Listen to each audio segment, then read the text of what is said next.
Herkese salam dostlar, Qurban Bayramınız mübarək. Litvada miqrasiya qanunvericiliyi dəyişir. Əgər Litvaya gəlmək planınız varsa, bu video sizin planınızı alt-üst eləyə bilər. Çox adam deyirdi ki, Litvaya turist vizası ilə gələrəm, sonra da müvəqqəti oturuma müraciət eləyərəm, elə də Litvada qalaram. Bu dövr artıq bitdi. Bu videoda hökumətin verdiyi qanunlardan danışacağım. Əgər siz də Litvaya gəlmək planınız vardısa, pulunuzun və vaxtınızın dəyərini bilməkdən ötürü bu videoya sonuna qədər baxın. Litva miqrasiyasının verdiyi ən böyük dəyişiklik noyabrın 1-dən başlayır. Gəlin elə ondan danışaq. Əgər Litvada müvəqqəti oturumunuz, yəni TRP-niz yoxdursa, milli vizanız yoxdursa və yaxud da Avropa Birliyinə Litvaya vizasız rejimdə gələn ölkələr siyahısında deyilsinizsə, məsələn Gürcüstan kimi, siz artıq Litva daxilindən miqrasiya müraciət edə bilməyəcəksiniz. Bəs indi necə olacaq? Litvada oturum almaq istəyənlər VFS Globaldan girib oturuma müraciət eləməlidir. Bu da həm vaxt itkisidir, həm də hər ölkədə VFS Globalın nümayəndəliyi yoxdur.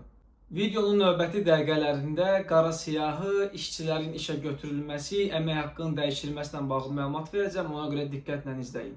Ən yaxşı xəbərlərdən biri də tələbələrədir. Əvvəllər 1-ci, 2-ci, 3-cü, 4-cü fərq eləmir. Bütün tələbələrin 20 saat həftədə işləmə hüququ var idi. Amma noyabrın 1-dən 2026-cı ildən 1-ci, 2-ci kurs tələbələri 20 saat, 3-cü, 4-cü kurs tələbələri isə artıq yaşıl işıqlı belə deyim, 40 saat işləyə biləcəklər. Bu da Litvaya tələbə kimi gəlib karyera qurmaq istəyən insanlar üçün belə də açıq yoldur. Çünki 40 saat normal bir insan kimi, normal ştatla, full time işləyib öz karyera davam elətdirə bilərsən. Sual verirlər ki, iş var, yoxmu? O da növbəti videonun mövzusudur. Yeni qanuna əsasən Litvada qara yollarla işləmək belə də aradan qaldırılacaq. Dövlət necə nəzarət edir buna? Cəza sistemi gətirdi. Əgər bir şirkətdə qanunsuz işləyən bir işçi tapılacaqsa, nəinki həmin işçi, nəinki həmin şirkət, hətta bütün xarici işçilərin belə də bazarı bağlanacaq. Həmin şirkət bir il boyunca xarici gətirmək hüququ əlindən alınır, bloklanır miqrasiya tərəfindən. Növbəti dəfələrdə də artıq bu şirkət qanunsuzluq eləyən, illegallıq eləyən bir şirkət kimi nüfuza sahib olacaq. Ona görə də o biri işçilərə də bu təsir eləyəcək, yeni oturumların dəyişdirəndə, eləyəndə.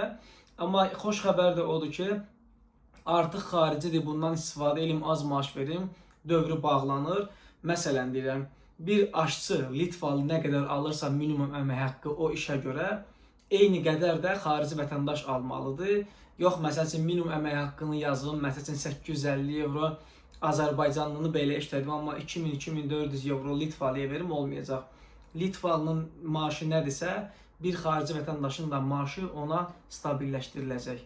Əvvəllər belə hallar baş verirdi ki, oturumun bitməyinə az qalırdı və adamlar təşviqə düşürdü ki, ayda mən neyniyəcəm, oturumun bitir. Artıq bu məsələ aradan qaldırıldı. Əgər oturuma müraciət eləmisənsə və oturumun vaxtı bitirsə, oturumun vaxtı bitsə də, əgər düzgün müraciət eləmisənsə, oturub oturumun cavabını gözləyə bilirsən. Hətta bu dövrdə rəsmi işləyə də bilirsən. Çünki Asmens kodas deyilən bir şey var. Hələ də o aktivdir.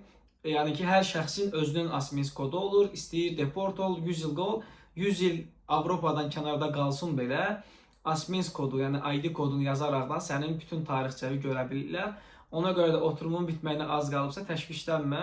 Oturuma qanuni olaraq müraciət elə və otur, cavabın çıxmağını gözlə.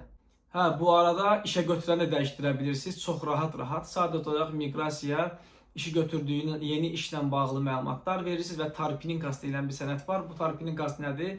İşə götürən işçi və miqrasiya arasında rəsmi sənəddir. QR kodlu, barkodlu bir dənə tarpininkasdır. Yəni tarpininkası yeni şirkətdən götürüb aparıb miqrasiyaya verirsən, yəni bu qədər sadələşir məsələ. Bəs deyə bilirsiniz ki, niyə miqrasiya bunu eləyir? Xaricilərlə problemim var? Yox. Çünki son illərdə kuryer, taksi və tikinti sahələrində xaricilər çox gəlib və qanunsuz işləyirlər. Dövlət də buna nəzarət eləyə bilmədiyinə görə çalışır bunu ələkdən, süzgəcdən keçirsin. Bu filtrlənmə prosesidir. Belə deyək ki, oyunun şərtləri yavaş-yavaş dəyişir. Əgər sizin də dostluğunuz, ailəvizdən bir şəxs Avropaya, Litvaya gəlmək istəyirsə, bu videonu o dostunuza göndərin, xəbərdar olsun vaxtına və puluna və bir də moşenniklərə aldanmasın. Növbəti videolarda görüşmək üçün like etməyi, şərh yazmağı, abunə olmağı unutmayın. Hələlik.